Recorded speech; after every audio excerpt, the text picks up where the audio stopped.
Hello and welcome to True Nature's video podcast.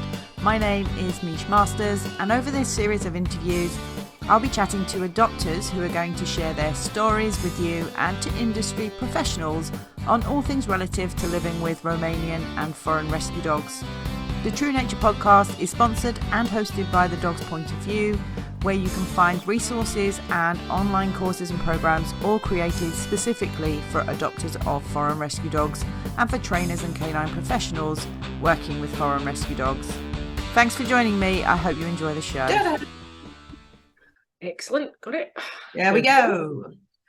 Hello, so today we have the very lovely Tracey McLennan here to speak to us about a topic that I know will be relevant to so many people with Romanian and foreign overseas rescue dogs: prey drive, chasing the small and furries, or the big and furries actually. So yeah, Tracey's here. She's going to chat to us about prey drive because that's her speciality. So I'm really excited to chat to you, Tracey. Welcome. Thank you very much for coming along and joining me. I am delighted to be here. Let's kick up. Sorry? I'm delighted to be Yeah, here. I'm so excited. It's such a fascinating topic because it is that whole just drilling right down to the instincts, isn't it, of the dogs? Yes. And I love it. It's so fascinating. So let's just start quickly by a quick intro from you. How did you get into, to working with dogs in the first place? And then we'll perhaps have a quick chat about how you came to specialize in prey drive, because it's an unusual specialist to go into. It is quite unusual. So I got into dog training. So I had always been quite obsessed with dogs, but I grew up in a family where we weren't a family of dog lovers. And my family skied every weekend in the winter time at Glencoe, and my mum used that as an excuse. Well, how could we have a dog? We go away every weekend. My mum, who didn't work, we could have a dog. But anyway, she doesn't really approve of dogs. So we didn't have a dog. And when I was old enough to have a dog of my own, when I was about, how old was I? 28. I had a job. I'd moved to live very close to the office so that I could easily pop home to see the dog. And I decided that was the time I was getting a dog.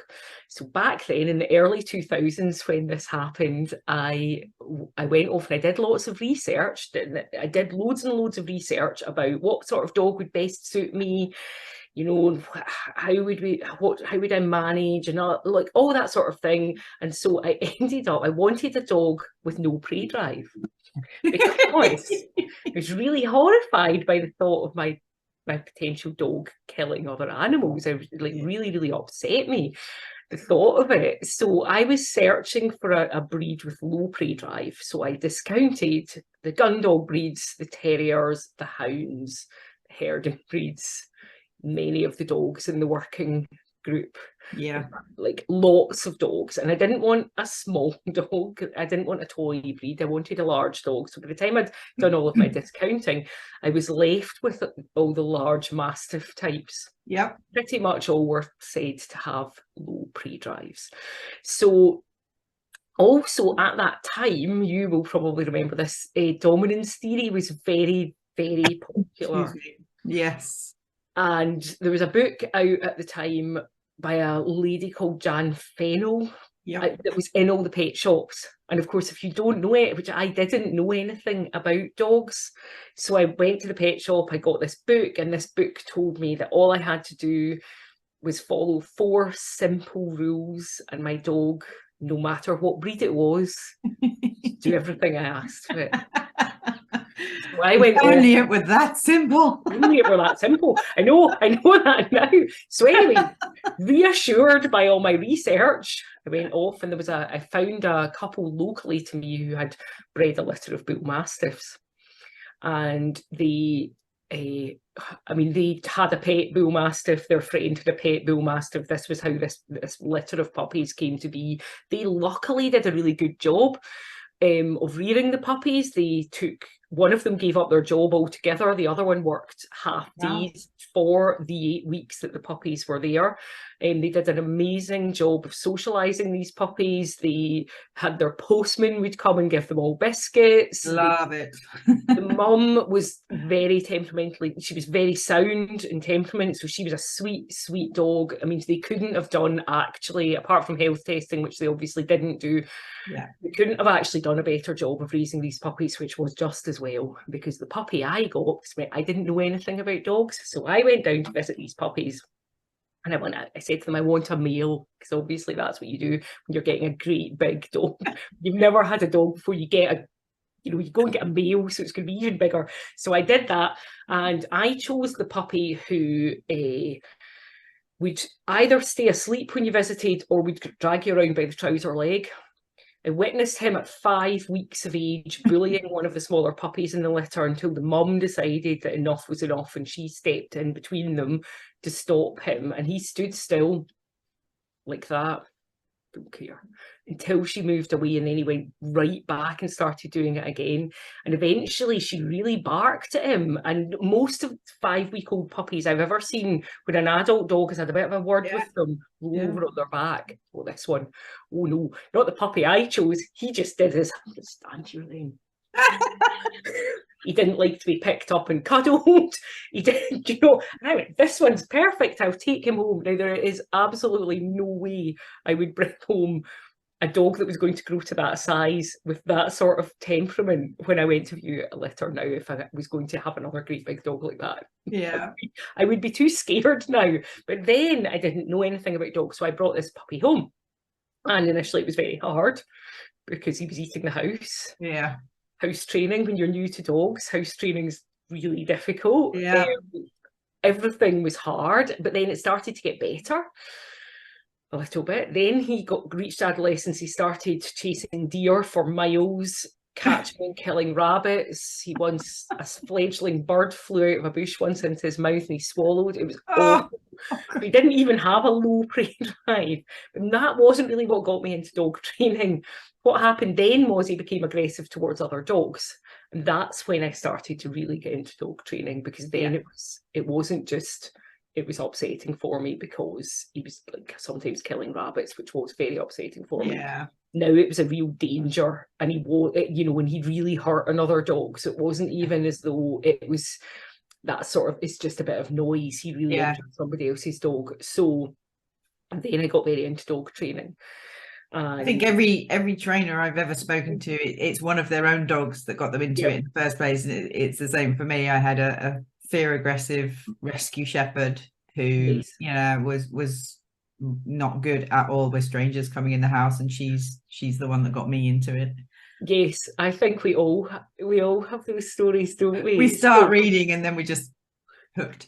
we just get into it. So I got really into dog training at that point. The problem was it was quite difficult to find people to help me with him because of his breed and his size and the extent of the aggressive behaviour. Was actually very difficult. So what everybody told me was that I should just keep him away from other dogs for the rest of his life. And he was he was adolescent when this happened. He was about 18 months old. So that's a long time. Yeah.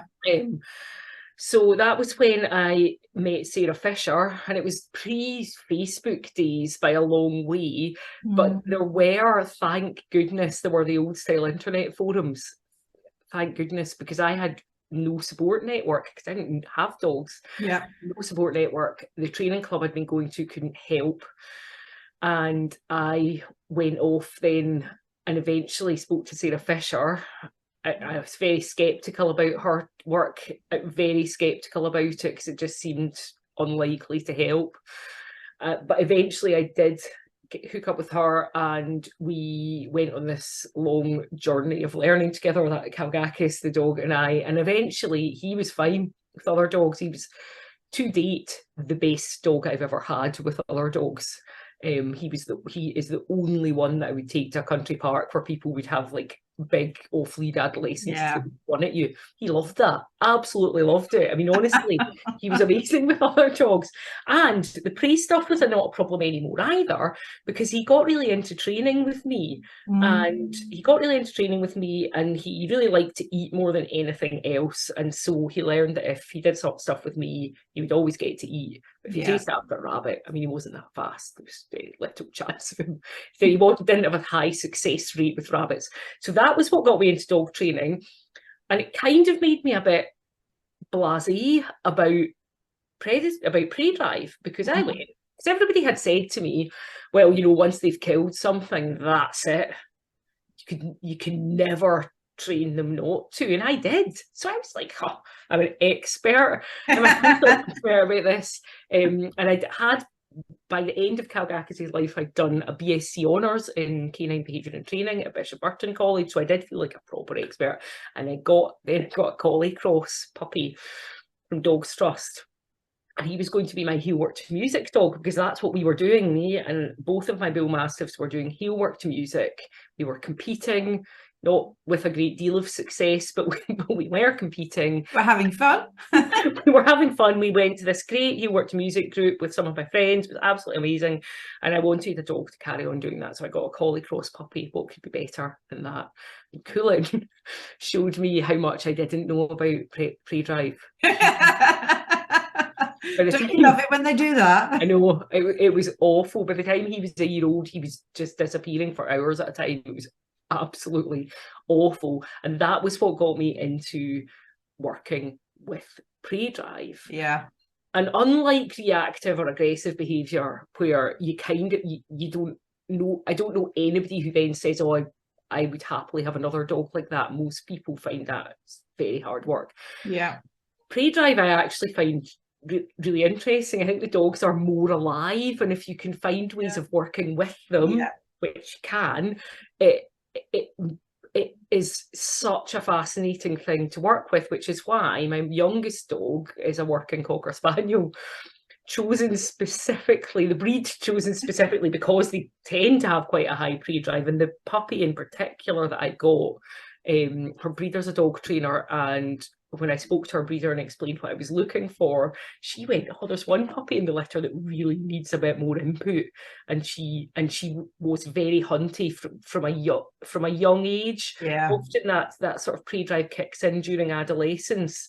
My puppy was already there. Was there at 8 weeks. I could see her at 8 weeks, and I was like, yes, you really are going to have a lot of drive. And I can see why you need more input, and which she does. But it's so much fun for me. I love working with her. She's about 2, she's just over 2 now, and she is incredible. I enjoy every walk with her. Yeah. Even though we are still, and we will work on this for her whole life, because I don't want her to get into the sort of habit that Coolin did of just disappearing into the forest for hours, because I walk often in quite isolated places where there's a lot of wildlife, and so I don't want another dog. You don't like to make life easy for yourself. No, I know, I love it so much. I love being out with her. So that's really what got me into working with prey drive, and what made me love it. Coolin, by the time we were finished working with him, I just really love dogs like him. Yeah, I love that story. And if something gets you like that, the passion that comes from it's kind of addictive, if you like. It's a lot like me with the foreign rescues, with the Romanian dogs. They're not easy. They're complicated, and some of them are really, we were just chatting about it, weren't we? Some of them are really complicated. And in many ways, obviously not all of them, but certainly a lot of the dogs that I work with are far more complicated than any of the British dogs I worked with for the 10 years, 12 years prior to getting involved with these dogs. And yet, you know, I prefer working with these over, you know, if you come to me now and say, oh, I've got a little poodle or whatever, would you like to work with me? I mean, I'm not saying the poodle won't have complicated problems, but they tend not to have the same kind of complexities, and also the way they are. And I think this is a similarity Mhm. between your prey drive and me with the foreign dogs. It's that true nature, it's that instinct, it's that, this is the real essence of who a dog is. And Yes. that's what really I get really passionate about with the foreign rescues, because that's, for me, that's the huge difference between them and British dogs. There's so much natural instinct still in there, their social skills and their prey drives. Yes. So I think it's so fascinating. So just to break down, because we talk about prey drive while I had my puppy, my cocker puppy, I was also doing an MSc in applied animal behaviour and training at Bishop Burton College. I just went back there. It was the only applied behaviour degree I could find in the country, and the only one that had any training associated with it, which is why I went back there and didn't do one of the other. There's a lot of animal behaviour master's courses. So it gave me the opportunity to really study it in a lot of depth. Yeah. And so when we talk about prey drives, science doesn't really recognise drives, because to science, that's an internal state that describes a desire, really, a desire to do something. And although with, a lot of the time it is triggered by something external to the animal, it still describes an internal state. And science doesn't like that, because you can't easily measure an internal state. Absolutely. So scientists would describe it as predatory behaviour, and they would kind of break it down into a motor sequence, because ethologists love to kind of break things down and have a bit of a structure. But when it comes to prey drive, it is really useful. So most of the literature I looked at would break it down into 8 things. Orienting, which is kind of turning towards they've spied something and they're turning towards it. Eyeing it, staring at it. Collies tend to. I've got one of those. Stalking. Little eyes are popping. That really stalking, which collies often also do, as do setters. Will do a really exaggerated, very, very slow, almost being still. Sometimes they are still, and it's kind of a stalk. Chase, which is what everybody thinks about when we talk about, often when we talk about prey drive, really what people are talking about is chasing small furries. That's often or birds, or sometimes planes, because when they look up, I think for a lot of dogs a plane in the sky does look like a bird. Grab bite, which is where they would grab onto the animal. I mean, it's intended to if they were a hunting dog, it would be intended to disable that animal. Kill bite, which some may or may not do, the shake of the head, that's common in terriers. What terriers are bred for. Dissect, plucking apart. Now a lot of our de-stuffing. Yes, now interesting, a lot of our dogs do this, especially with toys. But a lot of these behaviours have been bred in to help dogs do jobs. Dissecting, no, because most of the working dogs are either, helping to herd livestock, killing animals that we don't want around, or helping with hunting. And in none of those roles is dissecting the animal wanted. But it does pop up. It is a behaviour that pops up. And for a lot of dogs, it's something that they do really enjoy. And the last one is consume, so eating, which if you're a predator, that's the whole point of it. Exactly. All of that, that's what it's all leading up to. That's what it's leading up to. It's all about catching the animal and then eating it.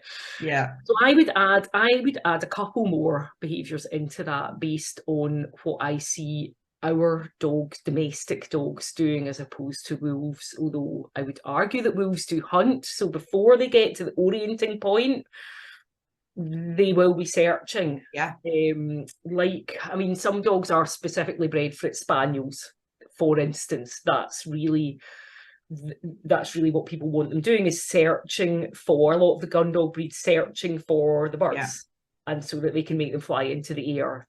So hunting, I would put at the very start. Some people are really upset by that because they feel as though hunt is different. I don't really, and I'm not I'm not clear. There's not, to me, a clear argument to make hunt a different thing. It's directed at prey animals in an awful lot of dogs. Unless you spend a lot of time training the dog, hunt will turn into something else when they encounter the animal. It will trigger the next bit sequence.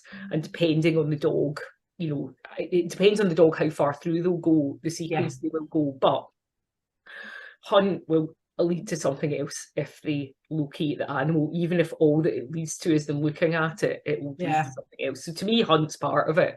And possess is the other one that I would add in somewhere in among after chasing. So for the dogs that are bred to retrieve, so wolves and wild predators obviously haven't been selectively bred to want to carry things around in their mouths. But domestic dogs have been. Domestic dogs have been very selectively bred to want to hold things in their mouths and carry them around. And for us, for people living with dogs, that behaviour can often cause problems.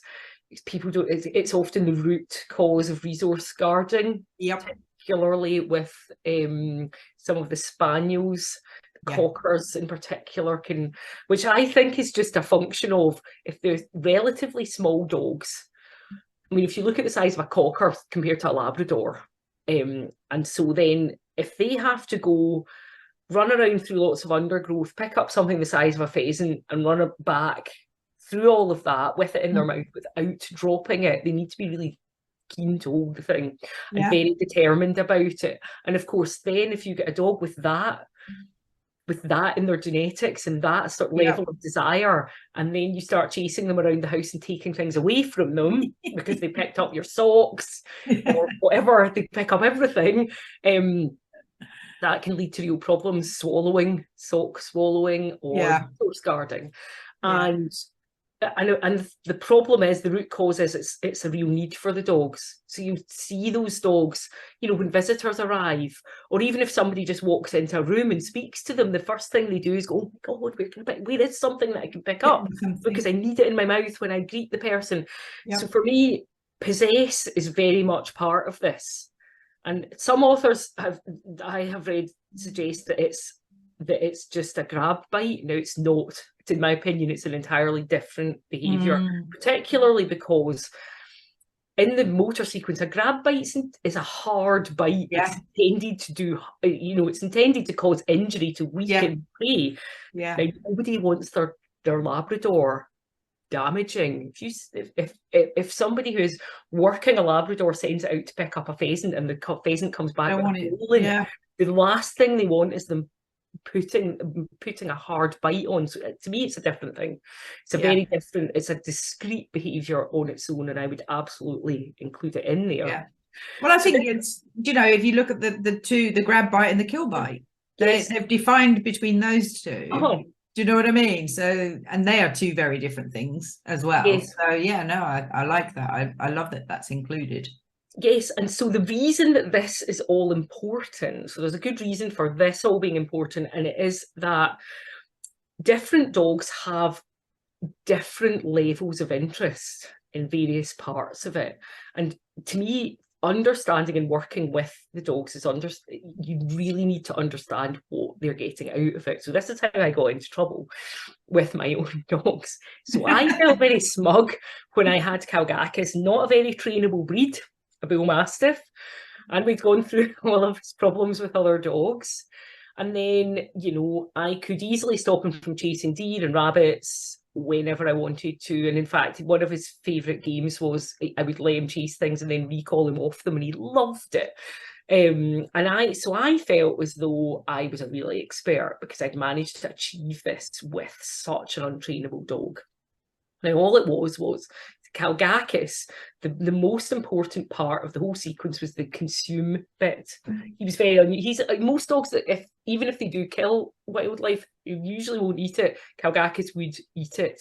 And in fact, his recall was hard. The hardest thing to recall him away from was something that was already dead.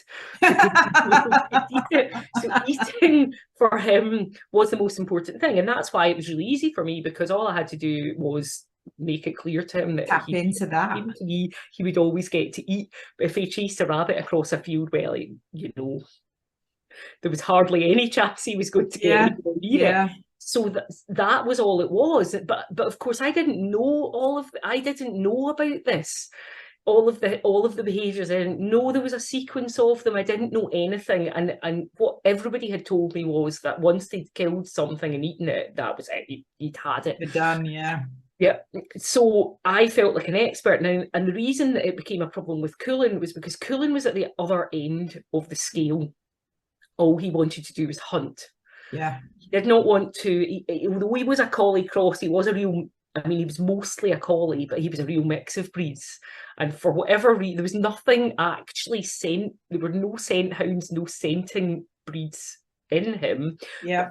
All that he wanted to do was follow the scent trails of wildlife. That was it. So there was no end for him, because if he found the animal, what he would do is he would make them go away, and then he would run round and round and round following the smell. And if you live somewhere like I live, I've just got this image now of this beautiful countryside with all these marked scent trails, and it's just like this. It's like the veins in your body. They're just everywhere. They are everywhere. They're absolutely everywhere. And of course, you know, when Cullen got, and you can't see the scent either. That was a really tricky thing. Even once I'd figured out that I didn't need to focus on the chase, because although I sometimes would see Cullen chase a rabbit in the same way as I would sometimes see Kalgakis chase a rabbit, but what Cullen was just doing was chasing after the trail, the freshest scent. Yeah. And he would just stop when the rabbit went in a bush and run around the bush. And if he got close, he was quite fast in his youth. If he had wanted to catch them, he could have, but he didn't. So if he got really close to them, he would just stand still until they went in a bush. I saw him do it loads of times. But once I realised, that was opened up a whole new can of worms, because how do you work with that? How do you tap into that? How do you tap into that? How do you understand even when it's going to happen? That became a real can of worms for me, and was probably like one of the trickiest things. And it was very difficult, because whenever I told people about it, they would say, oh, I don't know, got other dog trainers, because I knew lots of dog trainers by then. I was a T-touch practitioner and I did a degree. I knew loads of dog trainers by then, but everybody was like, it's hard.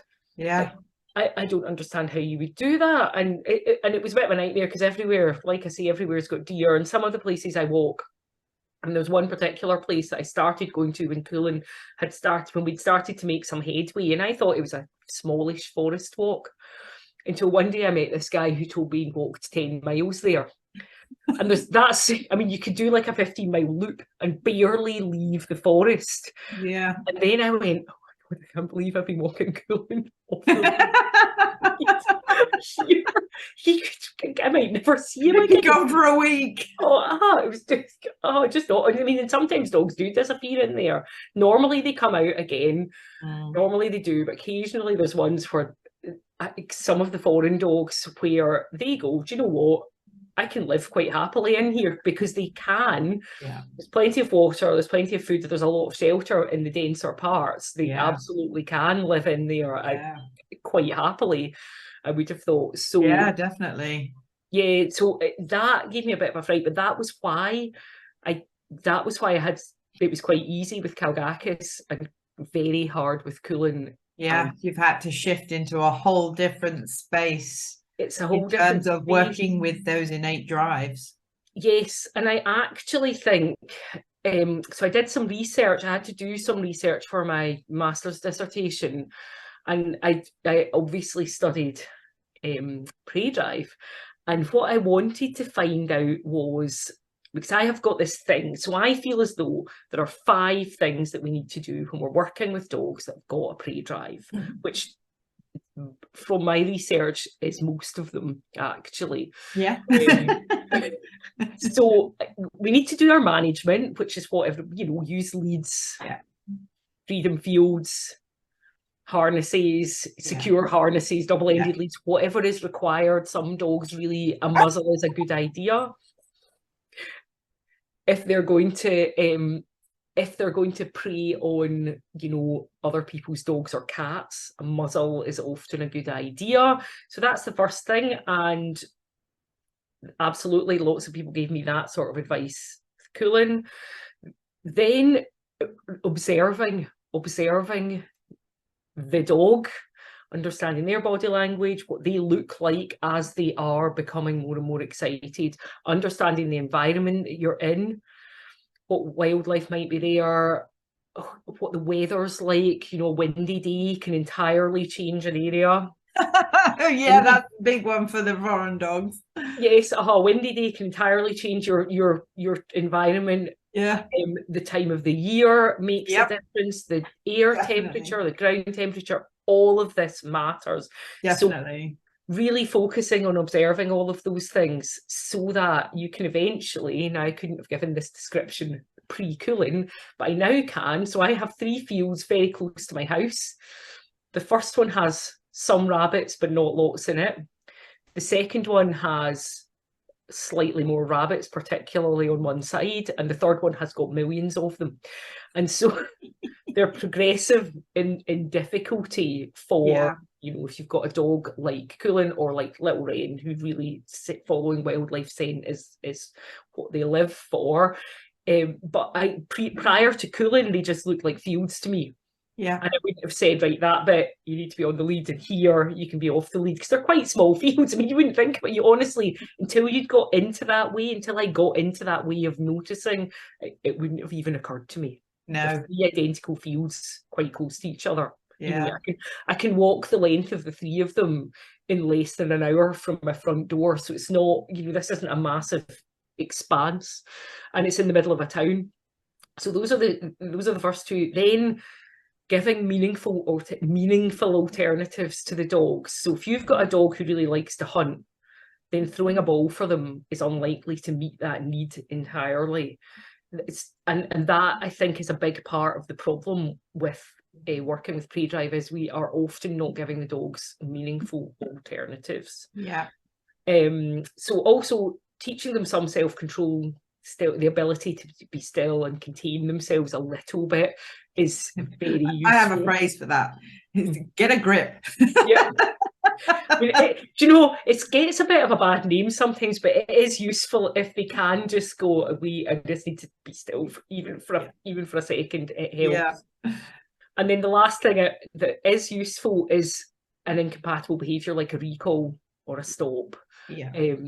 But actually normally what I see in dog training is management and a recall are the only 2 things that are recommended, and then that's why I think the training often isn't as successful as it could be, because you're like missing out a whole lot of it.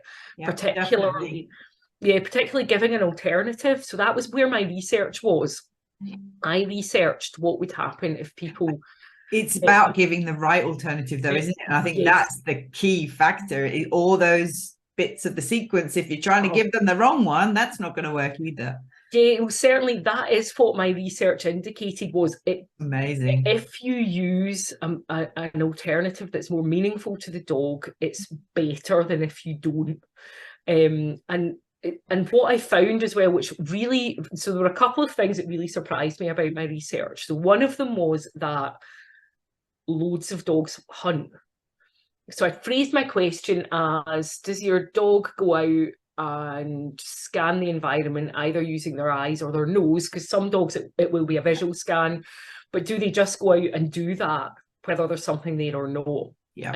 And I'd it was like a scale.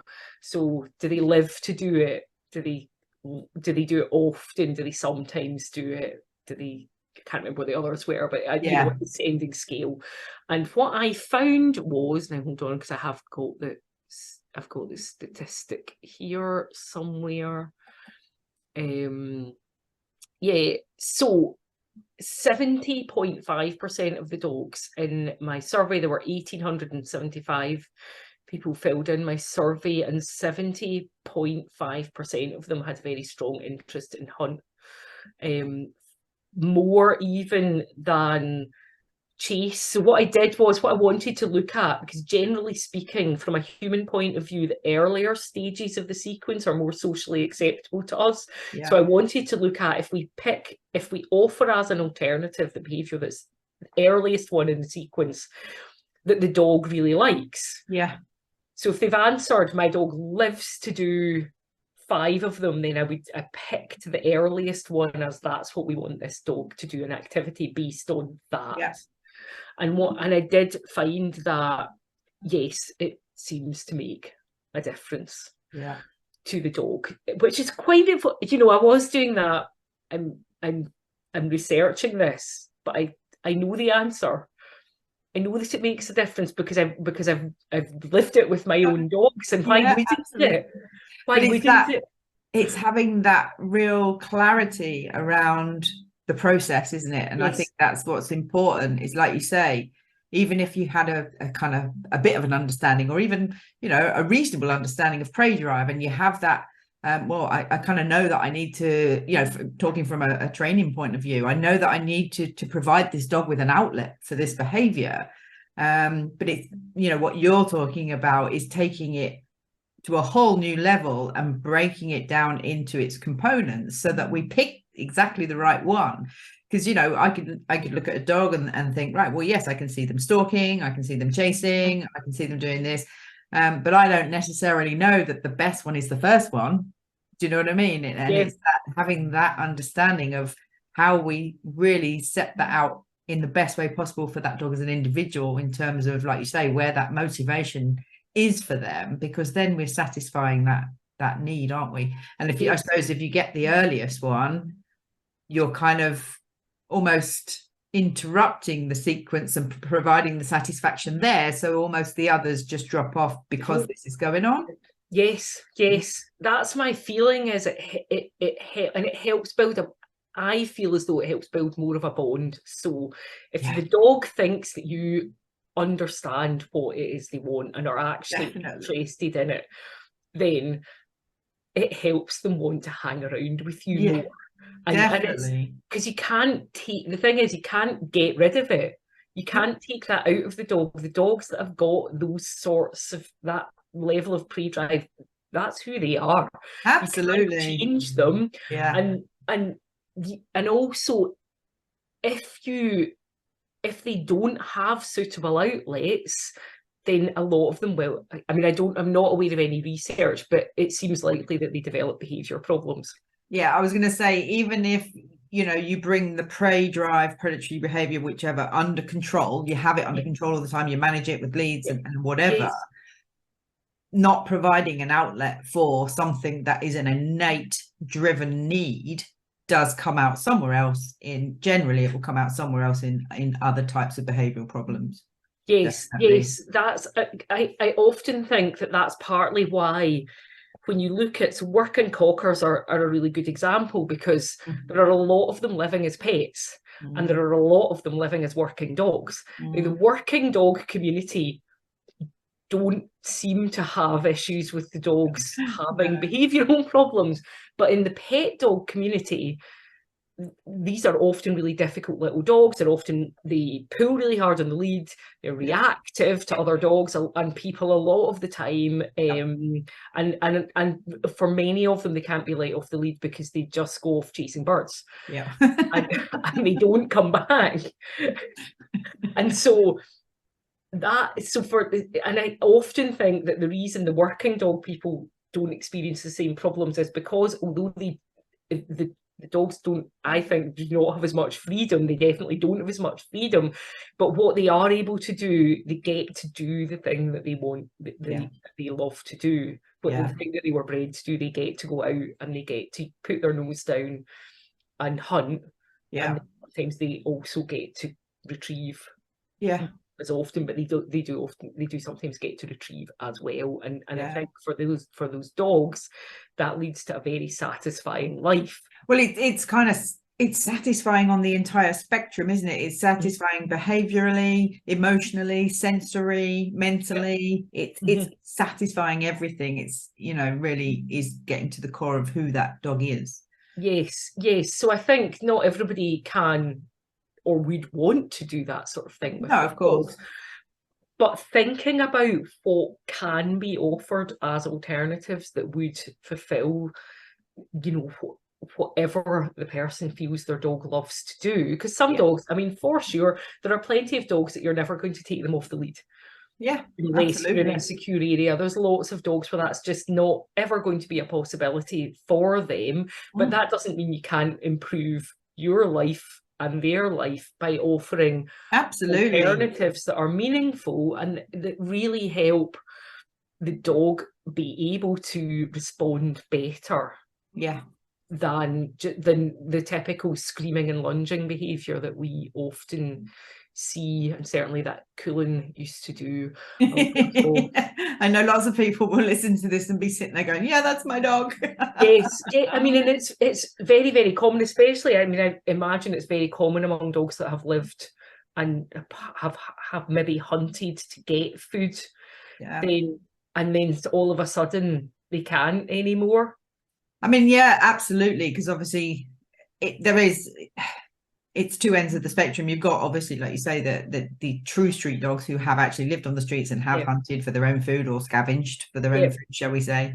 But even for those that haven't actually lived on the streets, which many of them haven't, you know, a lot of them are taken out of shelters, but from a genetic hereditary point of view, they come down from dogs that have, you know, fended for themselves and scavenged, and they do have much stronger instincts and those innate desires.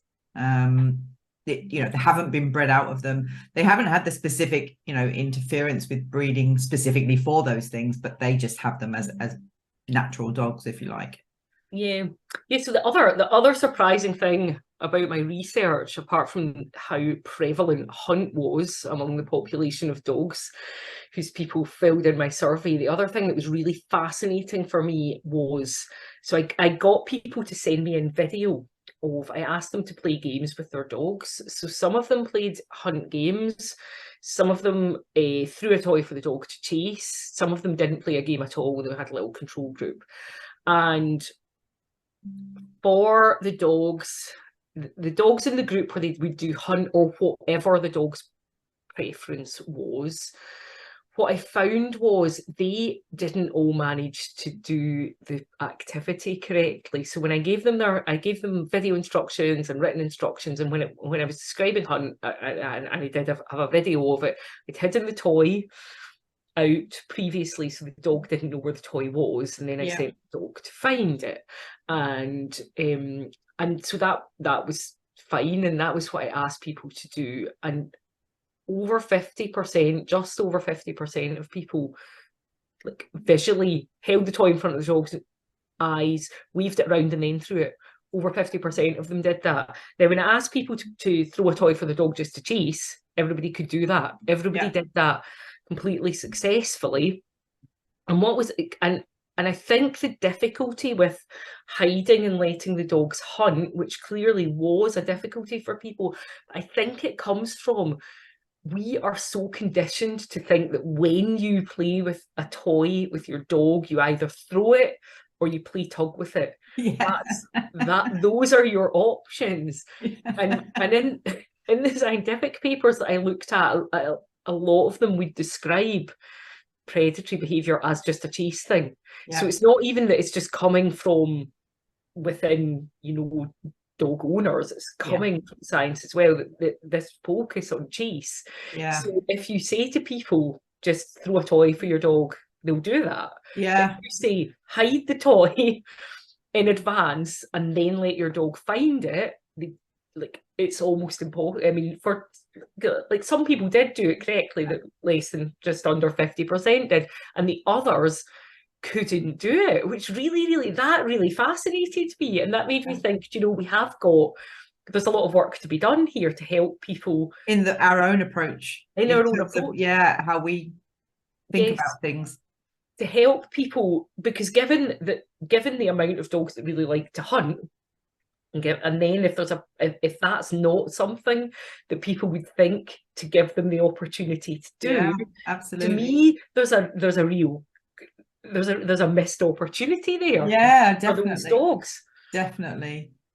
And there's lots of other things that play into that, just that specific setting up that specific scenario as well, because a lot of, you know, from my point of view, working with obviously the Romanian and the Foreign rescues, there's a lot of them that are alert barkers, you know, that it's in them. You know, I'm just going to bark, tell you I'm here, and they bark. And you know, come springtime, I will get all sorts of calls and questions around. My dog is driving me nuts because he's barking in the garden. But like you say, the majority of these dogs have that hunt thing going on anyway. And using that hiding of the thing, whatever it may be, and setting that up as a condition of being in the garden. So, you know, every time you go in the garden, there will be something to find. Suddenly these dogs are not just going, oh, what can I hear? Who's out there? Let me just shout at everyone. They're going, oh, where is my thing today? Do you know what I mean? Yes, absolutely. And they come out into the hunt rather than come out into the who's out here and who do I need to tell everybody that I'm here kind of thing. Yes, and it can fulfill a real need. You know, it can fulfill a real need. I mean, even for dogs that really like to dissect, you could hide things that they then get to rip apart. Yeah, absolutely. I've got a few of those in my group. For the dogs like Kalgakis who just want to eat, then you could hide things that they can eat. You know, there's no end of things that can be hidden. I think once people get into the habit and the thought of breaking it into those parts of the sequence, definitely. I mean, as you're talking, I'm thinking about my two, and they are completely different. I mean, obviously she's a border collie, so she's all about the eye, the stalk, the chase. She doesn't grab anything. You know, that end of it. Yeah, exactly. She's just, it's all about the front end with her. He's a totally different kettle of fish. He definitely hunts. Not full on. He doesn't come out, you know, like this all the time, but he will, particularly if he's off lead, he'll be, you know, nose down all the time, sniffing around. But he will always periodically stop and survey. What is there anything out there for me? Do you know, is there anything out there that I need to, you know, or I can go and chase or do something? I mean, he loves the chase. But he doesn't have a kill bite. He has eaten things, but it's usually when it's already dead. He couldn't kill a half dead rabbit. When he came across one, it could barely move, and he was kind of trying to play about with it, if you like, but he couldn't get it and just kill it. No, my understanding, although again I don't think there's much research, but my understanding is that it's relatively unusual for dogs to kill things.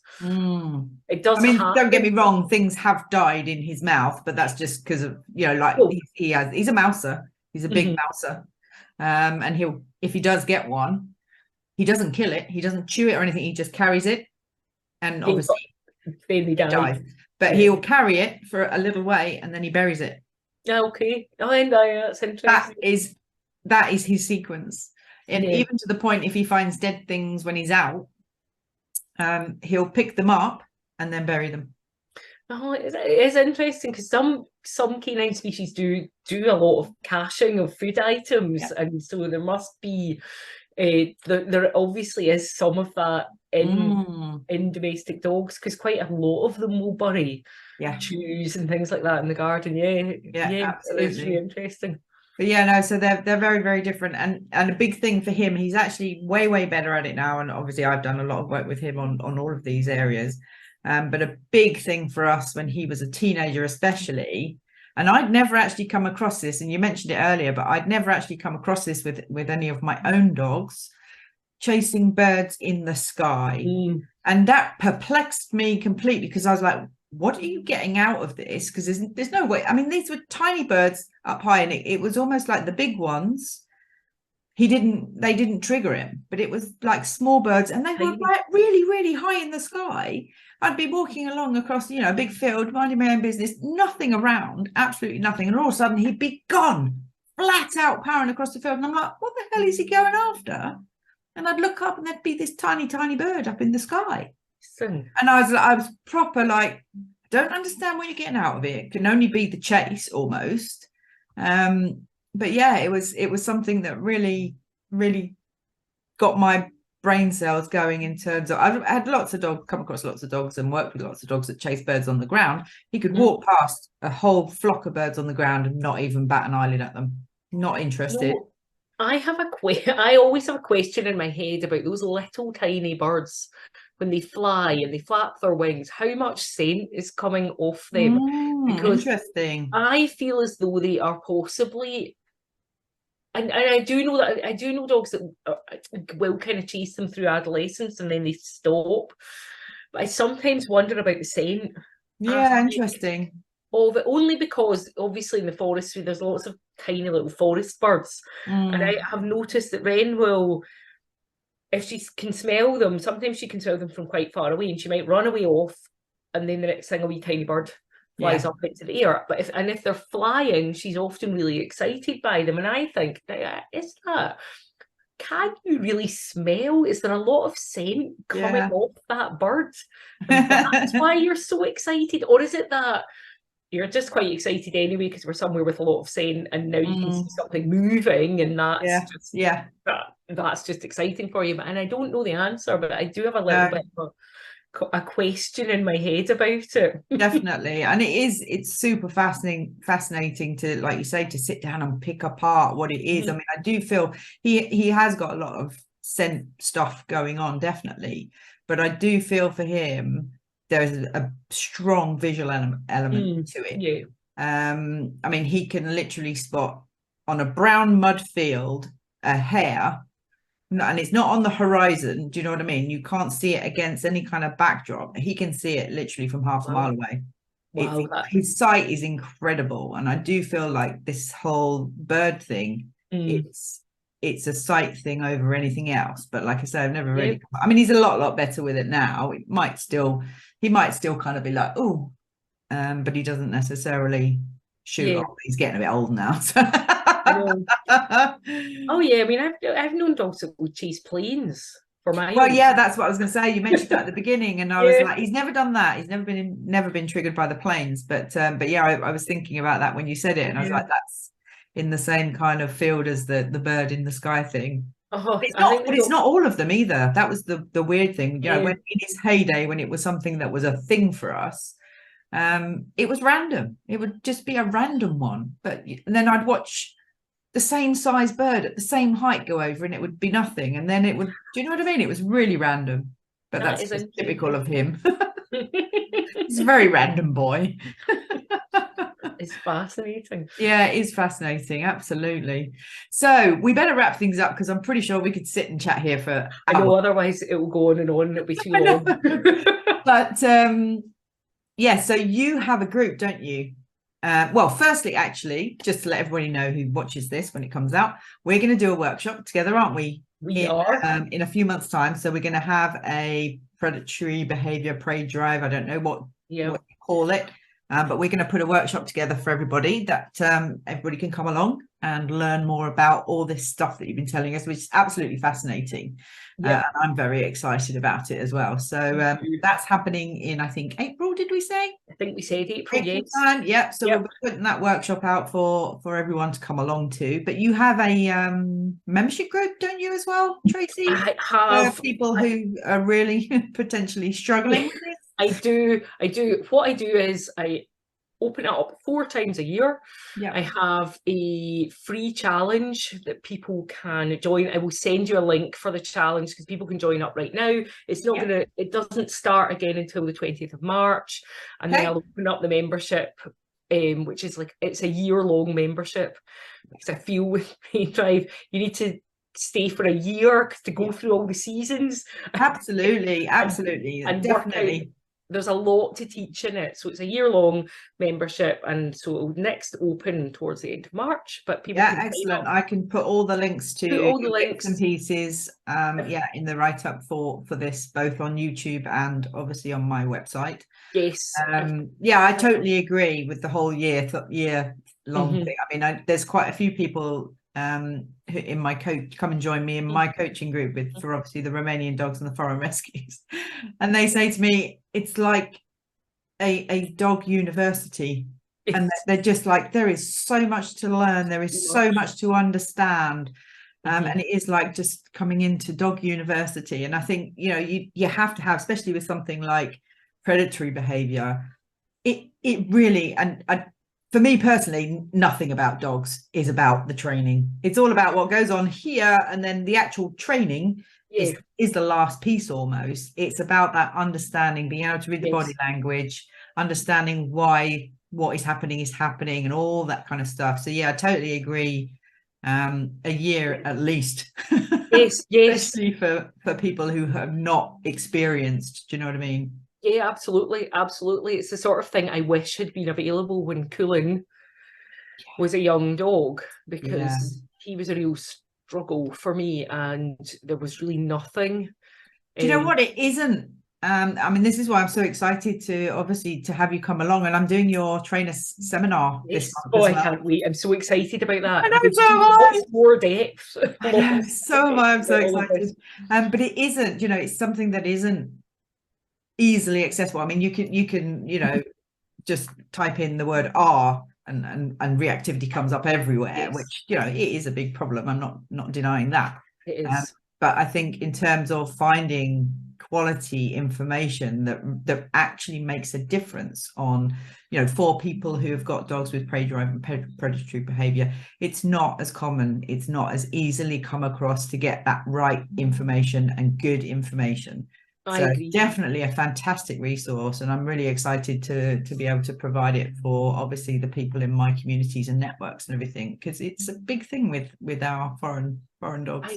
I can imagine. Yes, absolutely. Definitely. I'm very excited about it. Well, I will send you all my links so that you can if you them. could, and I will add them all to the write-up for the podcast, and then obviously we will be publishing all the details for the workshop very shortly, so that people can get signed up to that. And yeah, thank you so much, Tracey, for coming along and chatting to me. It's been super cool. I could literally just sit here all day talking about it. I know. We've had a right rabbit hole. Yep. No pun intended. But yeah, thank you, and I'm really excited to bring more of your stuff to the people in the community with these dogs, so that we can help them. Me too. Lovely to talk to you, Mish. Fantastic. Thank you. Yes, we will be speaking again very soon. Bye. Bye. Thanks, Tracey. Bye.